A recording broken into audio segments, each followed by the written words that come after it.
Te damos gracias, Señor, por este día.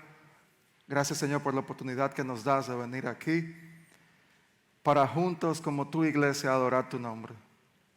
Muchos lugares del mundo, Señor, estamos juntos hoy en este día adorando tu nombre, porque no hay nada más especial que al Dios que nos ha salvado, darle toda la honra y la gloria. Y a ese Dios queremos escucharlo en este momento, porque cada vez que abrimos tu palabra, escuchamos tu voz.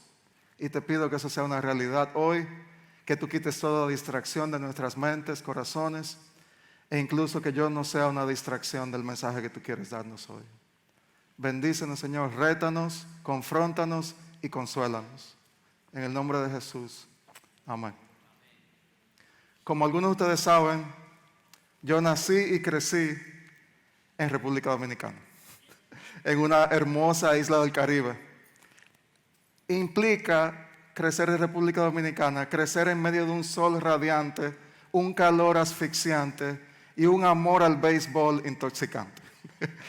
Entonces, mientras yo iba creciendo, yo aprendí a protegerme del sol, a sobrevivir al calor y a amar con locura el juego del béisbol.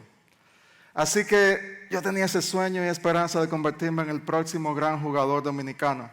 Desde pequeño, con mi papá, practicábamos con el guante y la pelota. Jugué varias posiciones ya en ligas infantiles, con mucho ánimo, con mucha motivación, pero como ustedes ven hoy, no logré mi meta. Me ven aquí al frente de ustedes.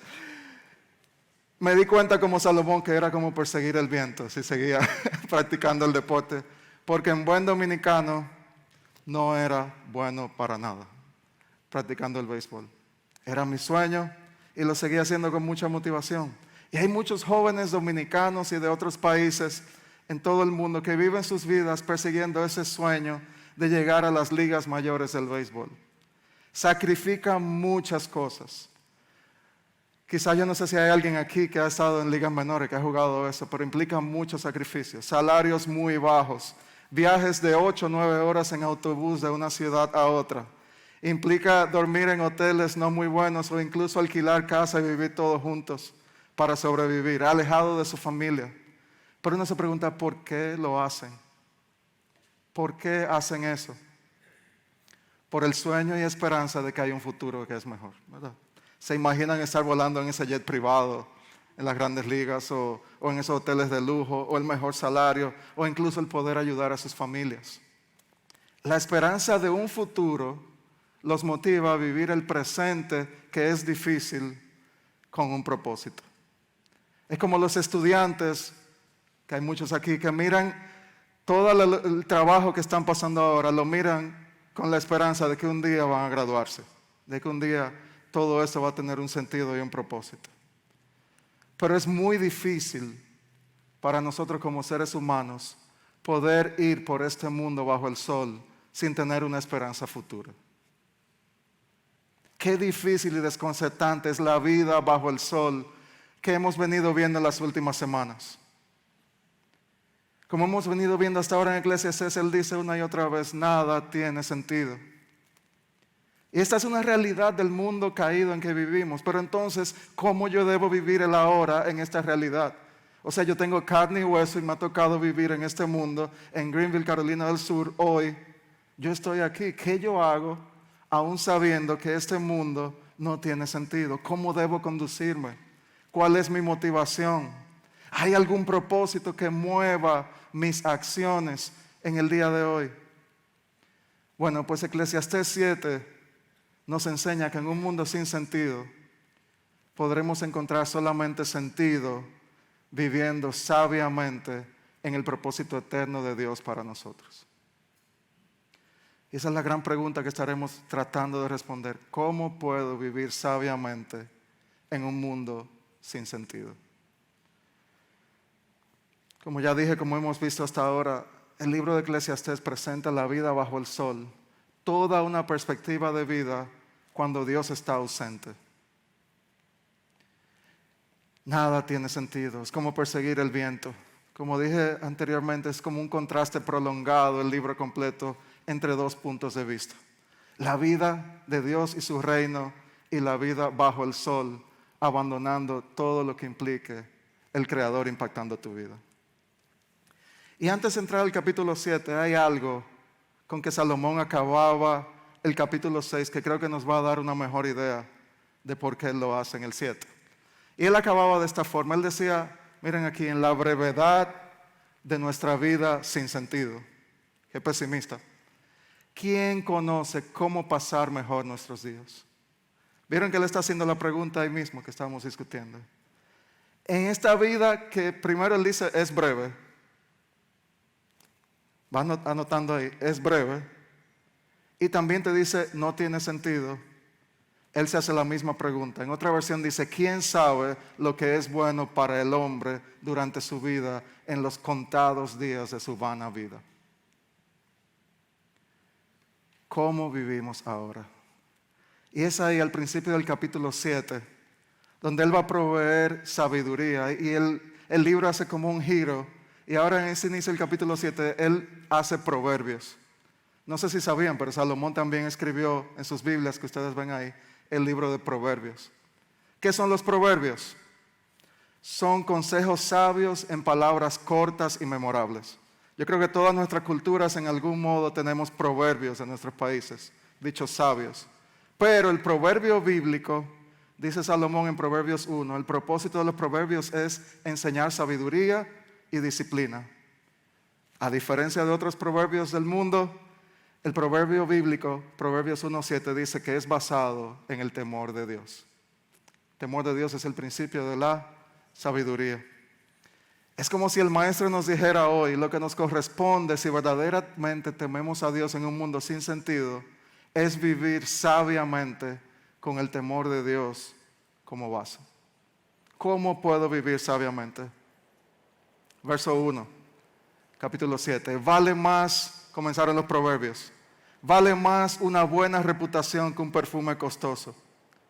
Y el día que morimos es mejor que el día que nacemos. Ay, ay, ay. Tenemos una lluvia de fondo dándole un efecto especial a todo esto. Porque oigan lo que dice, verso 2. Vale más pasar el tiempo en funerales que en festejos. Al fin y al cabo, todos morimos. Así que los que viven deberían tenerlo muy presente. Verso 3. Es mejor el llanto que la risa, porque la tristeza tiende a pulirnos. Verso 4.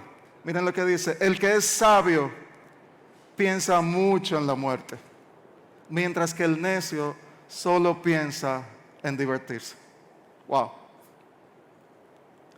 ¿Cómo puedo vivir sabiamente en este mundo? Primera cosa, viviendo el presente con vista en mi futuro eterno. Viviendo el presente con vista en mi futuro eterno. Él inicia con varias comparaciones. Si se fijaban, él decía, mejor el día que morimos que el día que nacemos. Mayor que, mejor que. Mi niña está aprendiendo eso en la escuela ahora, de los símbolos, se recuerda, mayor que, menor que. Él está haciendo una serie de comparaciones en todo este capítulo aquí. Es mejor el día que morimos que el que nacemos. Funeral que festejo, llanto que risa. Un lenguaje un poco extraño, un poco enigmático. ¿Qué sentido tiene decir que llorar, morir e ir a un funeral son mejores que reír, nacer e ir a una fiesta? Bienvenidos al libro de Eclesiastés. Yo sé que tenemos varias semanas, pero seguimos en lo mismo. Él no estaba contrastando el nacimiento y la muerte necesariamente, porque para morir hay que haber nacido primero, ¿verdad? Él estaba contrastando 2 días en nuestra vida.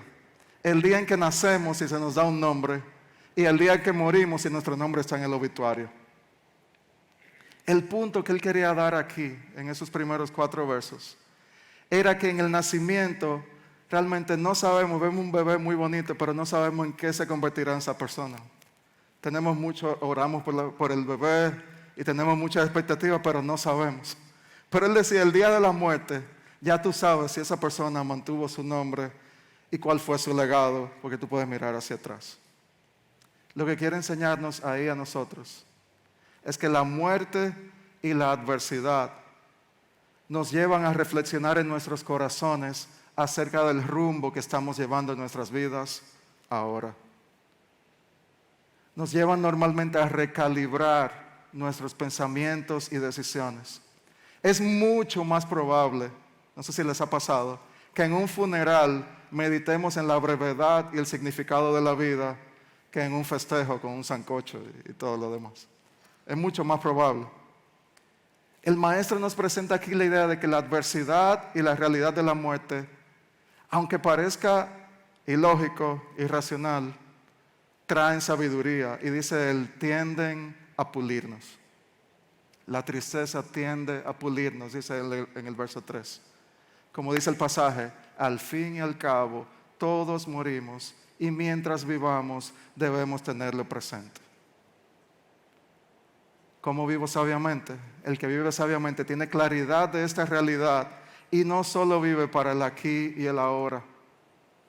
Hace un tiempo me tocó hablar con un joven en la familia que él estaba actuando completamente irresponsable y ya tenía como, 22, 23 años y seguía actuando como si tuviera 11. Y ya llegó un momento y yo le dije, pero vamos a trabajar, vamos a hacer todo. Él ese momento decía, no, pero Luis, no todo se trata de trabajo. No todo en la vida es trabajo. Pero él decía, pero tú no estás haciendo ningún trabajo. Pero no todo en la vida es trabajo. La vida de él se basaba en el aquí y en el ahora.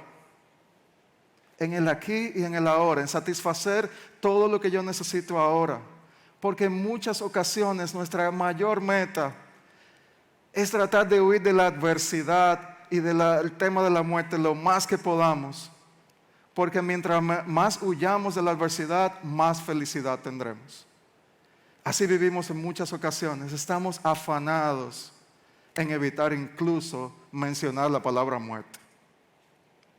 Esto no significa que ahora vivimos como unos monjes practicando el asceticismo, ¿cómo se dice? Practicando y que ya yo no vivo en este mundo y que estoy triste toda mi vida. No significa que ahora estoy triste porque voy a morir, sino que vivo sabiamente porque sé que inevitablemente voy a morir y mi vida cuenta para Dios en el aquí y en el ahora. No sé si tú sabías eso, pero andamos huyendo. Recuerdo cuando mi papá nos visitaba. En mi país los cementerios usualmente están bien, con una verja bien alta, en áreas de la ciudad que no están, que se ven, que son tan visibles, pero aquí en cualquier iglesia tú tienes la tumba al lado. Y él cada vez que pasaba por uno decía, ¡ay! Y ponía las manos así y quitaba la mirada. Solamente de lo impresionante que es tú ver la muerte frente a tus ojos. Te pregunto hoy, ¿qué sensación te produce hoy meditar en el día de la muerte? ¿Qué sentimiento te produce? No son naturales porque la muerte es una maldición. Es un producto directo del pecado, de la desobediencia a lo establecido por Dios. Después que el hombre desobedeció, en Génesis 3, el Señor decía, con el sudor de tu rostro comerás el pan hasta que vuelvas a la tierra, porque de ella fuiste tomado. Y decía, pues polvo eres y al polvo volverás. Romanos 6:23, la paga del pecado es muerte. Y lamentablemente dice Efesios 2 que estamos muertos en nuestros delitos y pecados. No solo hay una muerte física, sino una muerte espiritual. Una separación completa de Dios. Y la diferencia está, el que ha puesto su fe en Cristo, sabe que va a morir físicamente, pero vivirá para siempre con Él. Si hoy tú no has puesto tu fe en Cristo, lamentablemente has muerto 2 veces. Y es ahí la gravedad de este asunto. Es por eso que Salomón dice, el que es sabio piensa en estas cosas. Porque esta vida es breve, como dijo en el capítulo 6, y hay una eternidad donde después de la muerte todos nosotros vamos a enfrentarnos al Dios vivo. Y es mejor estar en su misericordia, en su gracia, que en su juicio. Entonces, la muerte está ahí para recordarnos acerca del pecado, de lo breve que es la vida, que somos limitados. Está para recordarnos que no tenemos todo el poder. Pero también, en 1 Corintios 15 dice que para el creyente, para el que ha puesto su fe en la obra de Cristo, ¿saben qué dice? En un momento dice Pablo, gracias sean dadas a Dios, porque Él nos da la victoria por medio de nuestro Señor Jesucristo. Si morimos en Cristo, solamente morimos una vez, pero cuando somos resucitados con Cristo, se nos proporciona una vida nueva y eterna. Y esa esperanza mueve mi presente. La muerte es real, pero más real que la muerte es el Dios que la venció. Y eso es lo que podemos decir si estamos en Cristo. La muerte ha muerto. La muerte ha sido condenada a muerte. La muerte ha sido aplastada hasta la muerte por Cristo. ¿Dónde está, oh muerte, tu aguijón? ¿Dónde está, oh sepulcro, tu victoria? En ningún lado. Porque la muerte ha sido devorada en victoria con la resurrección de Cristo. Y la promesa de que si ponemos nuestra fe en Él, un día también tú y yo resucitaremos de esa forma. Esa es la esperanza que tiene que mover mi presente. Nuestro triunfo en Cristo comienza donde muchas personas creen en la vida bajo el sol que todo se ha terminado.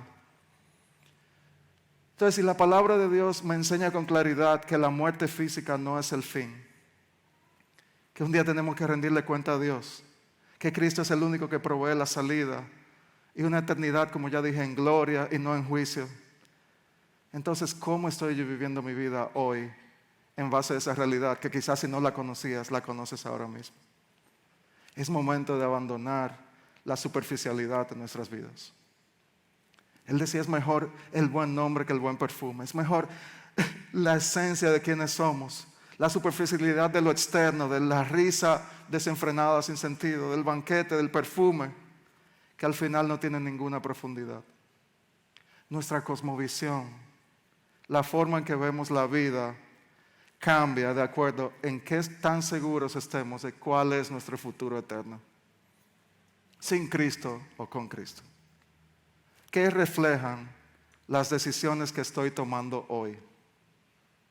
¿Son decisiones, como decía Robbie la semana pasada, que estás invirtiendo en el reino? ¿O son decisiones que simplemente se quedan en la brevedad de la vida? ¿Acumulo?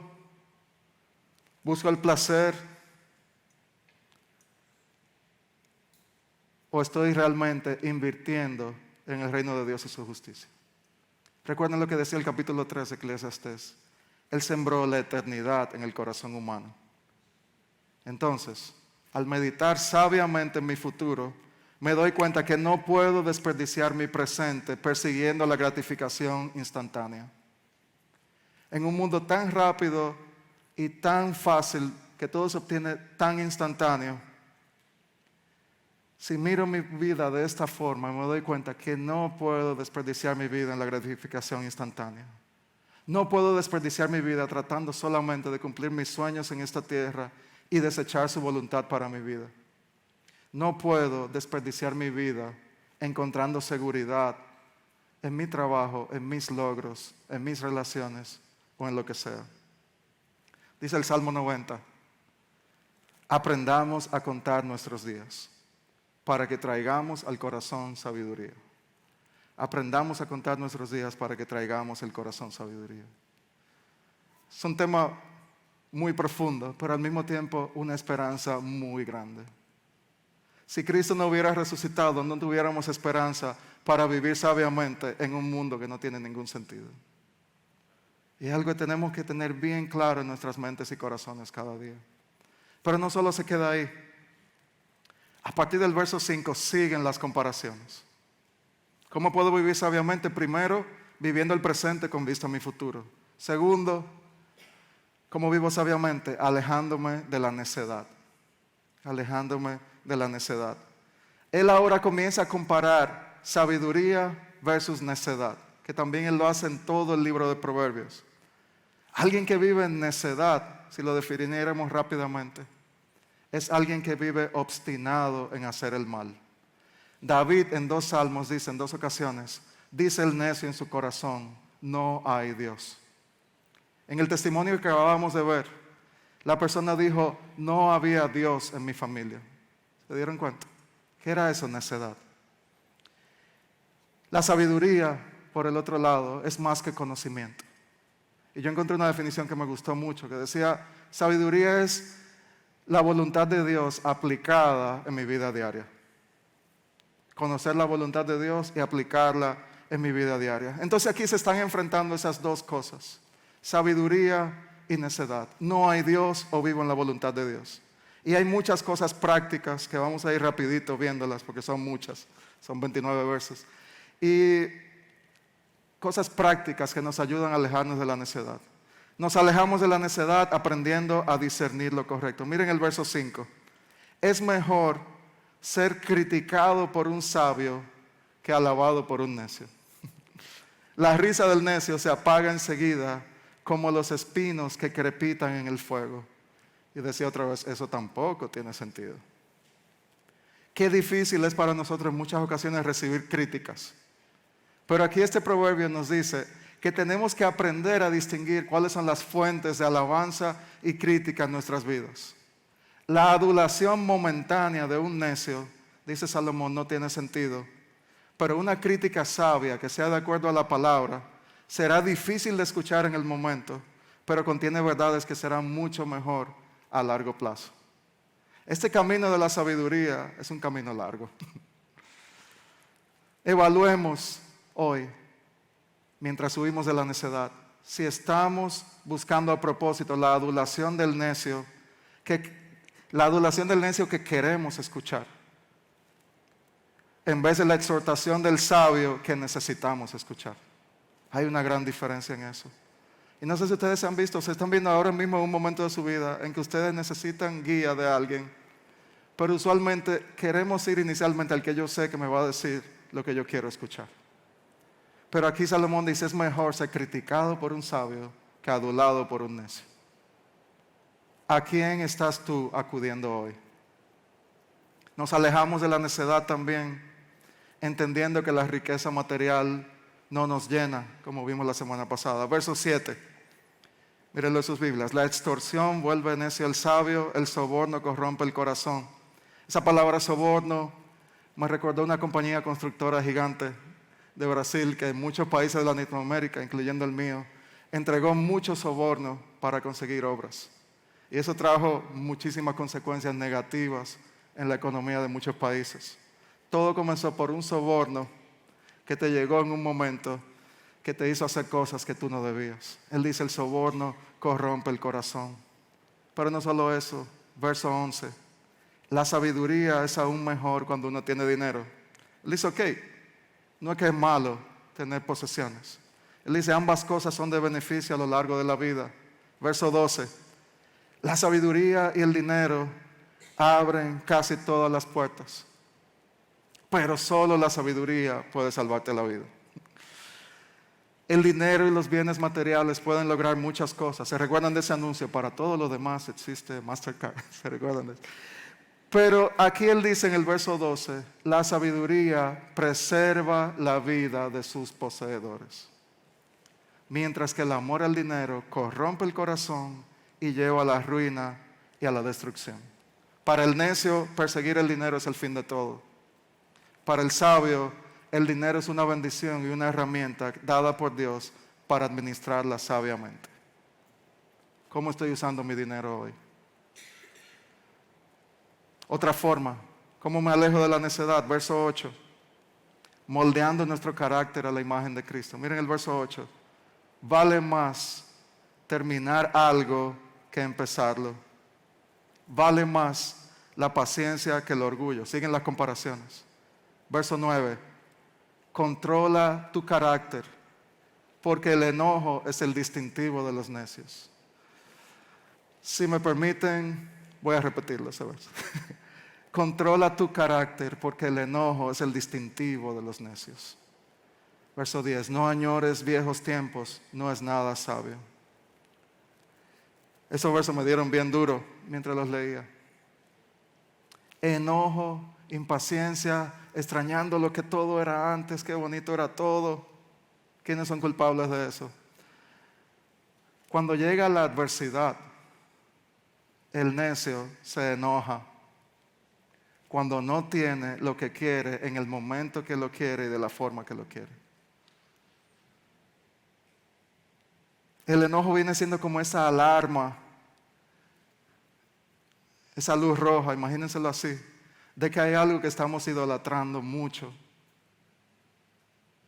Es una muestra de que hay algo mucho más grande pasando en nuestros corazones.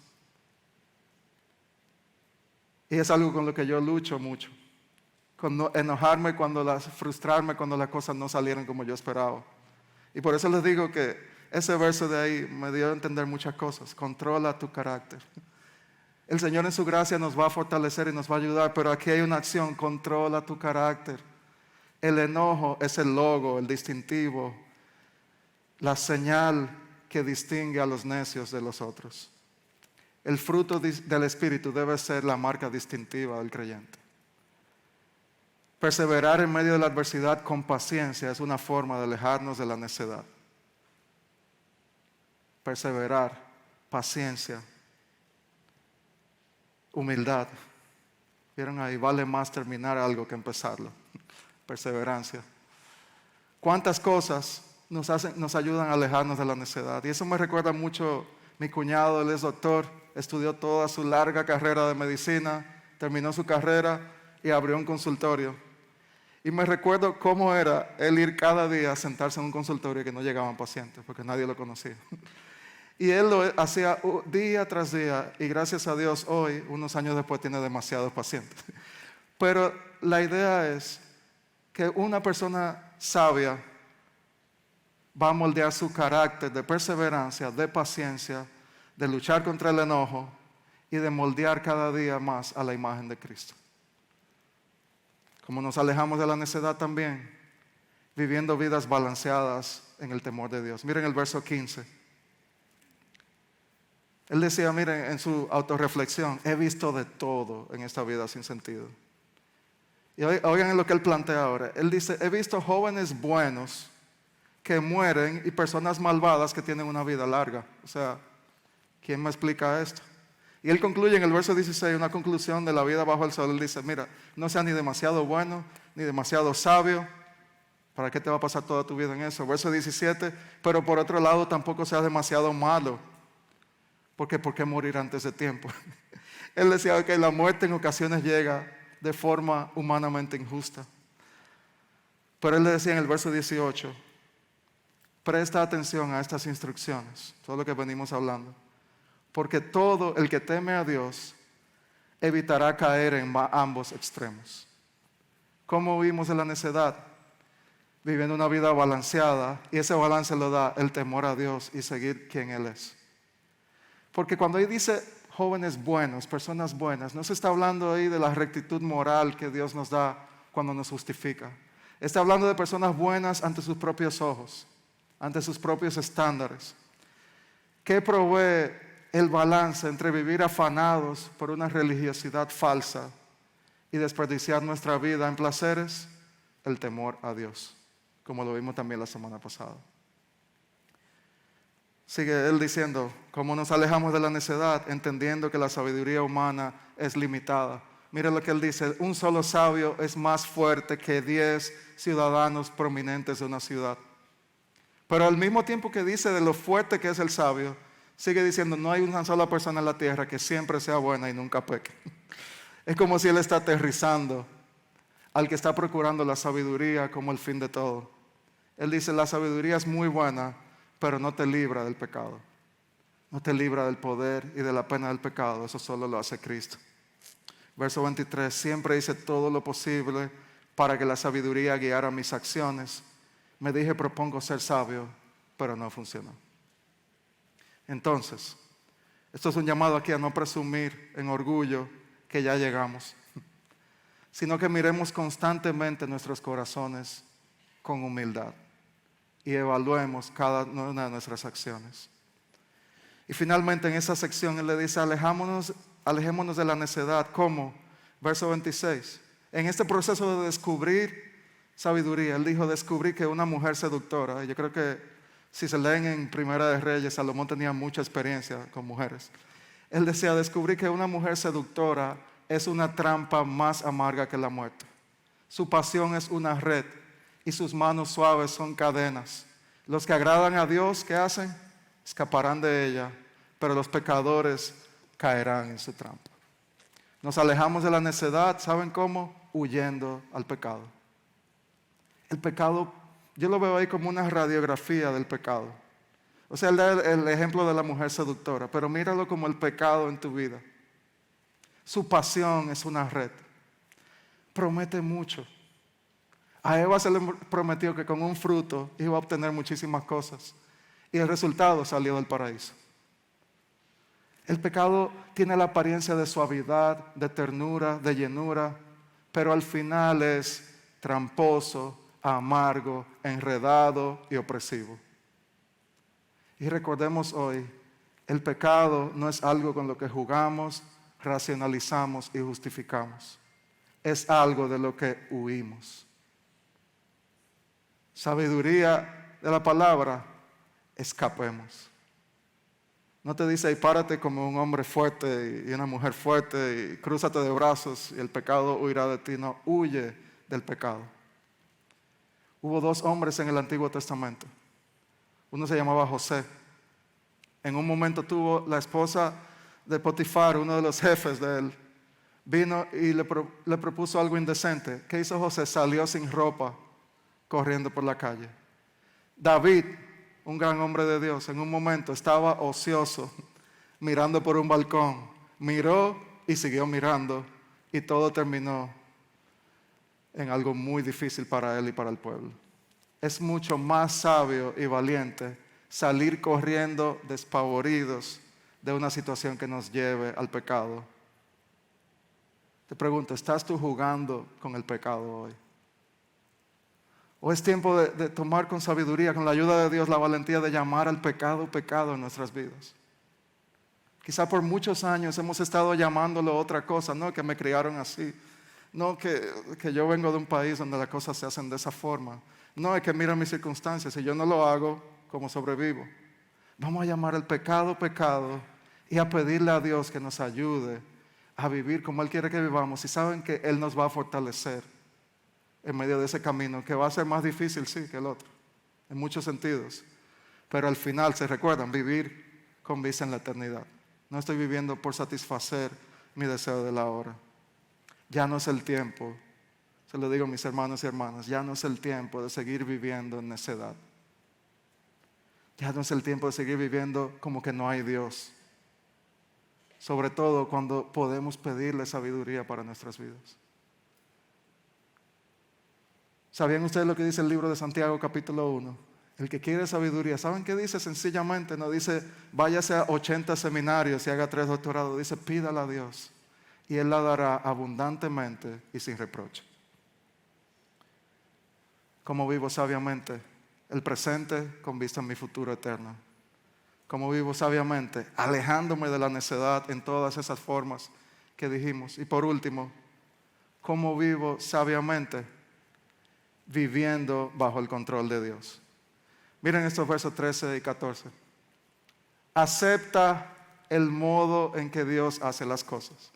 Voy a subrayar algunas palabras. Acepta el modo en que Dios hace las cosas, porque ¿quién puede enderezar lo que Él torció?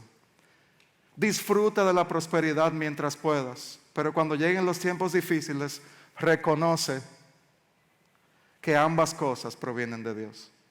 Y por último, recuerda en estos versos que nada es seguro en esta vida. Necesitamos entender que en la vida breve sin sentido que planteaba el capítulo 6, la única forma de encontrar un propósito es rindiendo nuestros planes, nuestros deseos, nuestra voluntad, nuestras dudas, nuestra inconformidad, nuestra falta de contentamiento, entregarla al Dios que hace las cosas, al Dios que hace todas las cosas, el Dios que cuando hace una cosa nadie la puede volver a enderezar. Acepta, reconoce y recuerda. Acepta que Él es Dios y nosotros no lo somos. Reconoce que Él tiene el control de nuestras vidas aun cuando no lo entendemos. Y recuerda que en esta vida nada se compara a un Dios eterno e inmutable. Por lo tanto, todo lo otro no va a ser seguro y va a ser efímero y va a ser pasajero. Es un recordatorio de confiar más en Dios y en su control que en nosotros. Tú me pudieras decir, bueno, ok, pero eso de darle el control de mi vida a Dios suena muy abstracto. ¿Con qué se come eso? ¿Cómo se vive eso en la vida diaria? La forma de hacerlo, como dice el verso, estos versos. Disfruta de lo que Dios te ha dado. Disfrutemos de las cosas que Dios nos ha dado, de la prosperidad, de las bendiciones que hemos recibido. Pero al mismo tiempo, reconozcamos que cuando llegue el tiempo difícil, también Dios proveerá la salida o más que eso, Dios proveerá la forma en que maduraremos como sus hijos. Vivir bajo el control de Dios es disfrutar las bendiciones, pero cuando lleguen los tiempos difíciles también saber decir, Señor, ¿qué tú quieres hacer en mi vida en este momento?